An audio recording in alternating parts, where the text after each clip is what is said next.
आपनको स्वागत जनाए प्रभु आपनको प्रत्येक को बाहुल्य रूपे आशीर्वाद करतु आपण मानकर सहयोग पाई मु धन्यवाद जनाए प्रार्थना नियमित आपण मान को स्मरण रखिबे। आज प्रसंग होची आपण भलरे जानती कि आपण भलरे जानती कि आमे गुडे विषय जाने कारण माने ए प्रकार जगत रे वास करूचे जे कोनोस विषय गुप्त नाही आमे से विषय गुड़ा को भलरे जानी गुड़े विषय आम तथ्य मध्य रही किंतु आज मु कहवाई चाहे गोटे विषय आपण भलरे जानती कि आईब तार 19 पर्व 25 पद 26 पद मात्र मु जाने जे मोर मुक्तिकर्ता जीवित अटंती और शेष से पृथ्वी उपर ठिया है।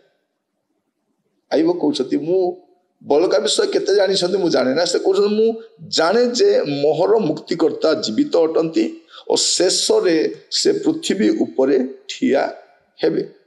पुणी मोहर चर्म यही रूपे विनष्ट है उताने हैं जो मोर चर्म नष्ट हो जाउछि ए रूपे विनष्ट है उतारे हैं मो मांसहीन हो परमेश्वर को देखिबी।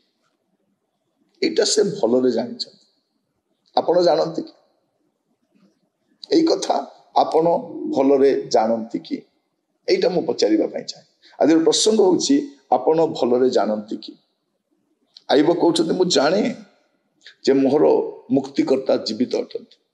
प्रिय भाई भणी माने बेले बेले आम जीवन में दुख रोग कष्ट समस्या आसिले आमे पूरा भांगी पड़ू कारण आमे जानू ना जे मोर शरीर माटी रे मिसी जाई पारे किंतु मु मांसहीन होई मध्य मोर प्रभु को देखिबी।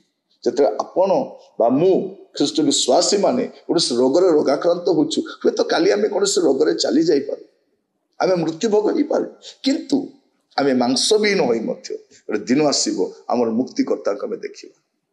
कि सौभाग्य एटा आपण जानती कि लोके जानती नहीं तेणु कौन हुए ना रोग आसिले से पूरा भांगी पड़ती झाउली पड़ती भावती मोर सब खत्म हो गला आउ बंची पारिबे नहीं बंची पारिबे नहीं किंतु मरी तो पारिबे आ मले तो प्रभु राज्य को जीवे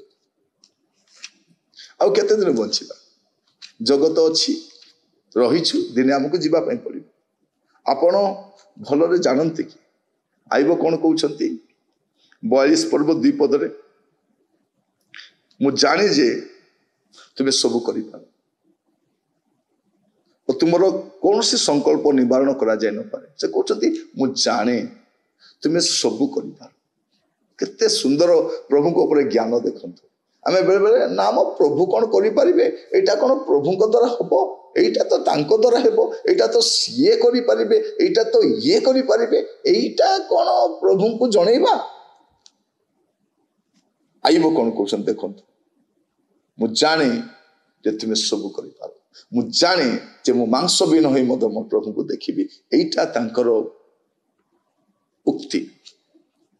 प्रिय भाई भौणी माने आपण भलरे जानती कि आपण जदि भलरे जानि नांती आज टिके भलरे जानिबा पई चेष्टा करंतु भलरे जानिबा आपण देखिबे काहे कि मु कथा कहूची आपण जब देखिबे दानिएल तारो 11 पर्व 32 पद लिखा जाउची पुनी जो माने नियमर प्रतिकूल रे दुष्टाचरण करंती से चाटु वाक्य द्वारा सेमान को विपथगामी कराइबो मात्र जो लोक माने आपण परमेश्वर को जानती आपण भलरे जानते कि देखा मात्र जो लोक माने आपण परमेश्वर को जानती से माने बलवान हेबे समस्ते हेबे नहीं से माने बलवान हेबे और महत् कर्म करिवे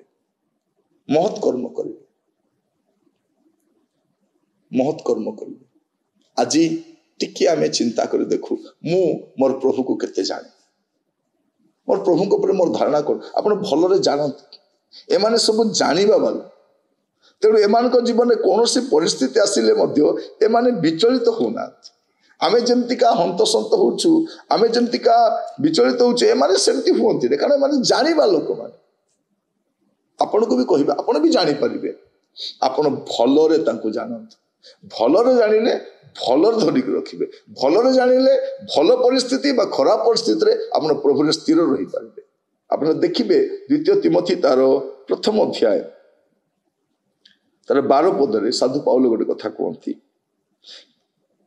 ଏଇ କାରଣରୁ ମଧ୍ୟ ମୁଁ ଏଇସବୁ ଦୁଃଖ ଭୋଗ କରୁଅଛି, ତଥାପି ମୁଁ ଲଜ୍ଜିତ ନୁହେଁ, କାରଣ ମୁଁ ଯାହାଙ୍କଠାରେ ବିଶ୍ୱାସ କରିଅଛି ତାହାଙ୍କୁ ଜାଣେ। ସେ କ'ଣ କହୁଛନ୍ତି? ମୁଁ ଦୁଃଖ ଭୋଗ କରୁଛି, ଲଜ୍ଜିତ ନୁହେଁ, କାରଣ ମୁଁ ଯାହାଙ୍କଠାରେ ବିଶ୍ୱାସ କରିଅଛି ତାହାଙ୍କୁ ଜାଣେ। ପୁଣି ମୁଁ ତାହାଙ୍କ ହସ୍ତରେ ଯାହା ସମର୍ପଣ କରିଅଛି ତାହା ମହାଦିନ ପର୍ଯ୍ୟନ୍ତ ସୁରକ୍ଷା କରିବାକୁ ଯେ ସେ ସମର୍ଥ ଅଟନ୍ତି, ଏହା ଦୃଢ଼ ରୂପେ ବିଶ୍ୱାସ କରୁଅଛି। ମୁଁ ଜାଣିଛି ମୋର ପ୍ରଭୁଙ୍କୁ ମୁଁ କ'ଣ କରିଛି? ମୁଁ ଜାଣିଛି। ଆପଣ ଜାଣନ୍ତି, ଭଲରେ ଜାଣନ୍ତୁ। ଗୁଡ଼ିଏ ବିଷୟ ଜାଣିଛୁ, ଜଗତର ଗୁଡ଼ିଏ ବିଷୟ ଜଣା, କାରଣ ସାଇନ୍ସ ବିଷୟ ଜାଣିଛୁ, ଟେକ୍ନୋଲୋଜି ବିଷୟ ଜାଣିଛୁ, ଲିଟରେଚର ବିଷୟ ଜାଣିଛୁ, ବିଜନେସ୍ ବିଷୟ ଜାଣିଛୁ, ଅନେକ ଫିଲ୍ମ ଷ୍ଟାର ବିଷୟରେ ଜାଣିଛୁ, କିନ୍ତୁ ଏଇଗୁଡ଼ାକ ଜାଣିଛୁ? ଅନେକ ଲୋକଙ୍କର ସୌକ ସକାଶେ ସେମାନେ ଗୁଡ଼ିଏ ବିଷୟ ଜାଣନ୍ତି। କୁକୁର ମାନଙ୍କ ବିଷୟ ଷ୍ଟଡି କରନ୍ତି, ସରୀସୃପ ମାନଙ୍କ ବିଷୟ ଷ୍ଟଡି କରନ୍ତି, ବହୁତ ଗବେଷଣା କରନ୍ତି, କିନ୍ତୁ ଯୋଉଟା ଜାଣିବା କଥା ସେମାନେ ଜାଣନ୍ତି। ପ୍ରାର୍ଥନା କରିବା। ପିତା ପରମେଶ୍ୱର ଆପଣଙ୍କୁ ଧନ୍ୟବାଦ ଦେଉଛି ଦ୍ୱିତୀୟ ସୁନ୍ଦର ପ୍ରକାଶ ପାଇଁ। ପ୍ରଭୁ ଆମେ ସମସ୍ତେ ଆପଣଙ୍କ ହସ୍ତେ ସମର୍ପିତ ହେଉଛୁ। ଆପଣ ଆମମାନଙ୍କୁ ଅନୁଗ୍ରହ କରନ୍ତୁ, ଦୟା କରନ୍ତୁ, ସହିତ ପରମେଶ୍ୱର ହୁଅନ୍ତୁ। ପ୍ରଭୁ ଆମମାନଙ୍କର ଜୀବନରେ ଅନୁଗ୍ରହ କରନ୍ତୁ, ଯେପରି ଆମେ ଆପଣଙ୍କୁ ଭଲରେ ଜାଣିପାରିବୁ, ସମସ୍ତ ପରିସ୍ଥିତିରେ ଆପଣଙ୍କ ସହିତ ଲାଗିକି ରହିପାରିବୁ। ଏ ପ୍ରକାର ଅନୁଗ୍ରହ କର ପ୍ରଭୁ, ଯେପରି ପରିସ୍ଥିତି ଯାହା ହଉ ନା କାହିଁକି ଆମେ ଆପଣଙ୍କ ସହିତ ଲାଗି ରହିପାରିବୁ, ଏ ପ୍ରକାର ଅନୁଗ୍ରହ କରନ୍ତୁ। ଆଦର ମହିମା ଆପଣଙ୍କର ହଉ। ପ୍ରାର୍ଥନାଟି ମୋର ପ୍ରାଣର ପ୍ରିୟ ଯୀଶୁଙ୍କ ନାମରେ ମାଗିଲି, ଆମେନ୍। ପ୍ରଭୁ ଆପଣମାନଙ୍କୁ ପ୍ରତ୍ୟେକଙ୍କୁ ବାହୁଲ୍ୟ ରୂପେ ଆଶୀର୍ବାଦ କରନ୍ତୁ।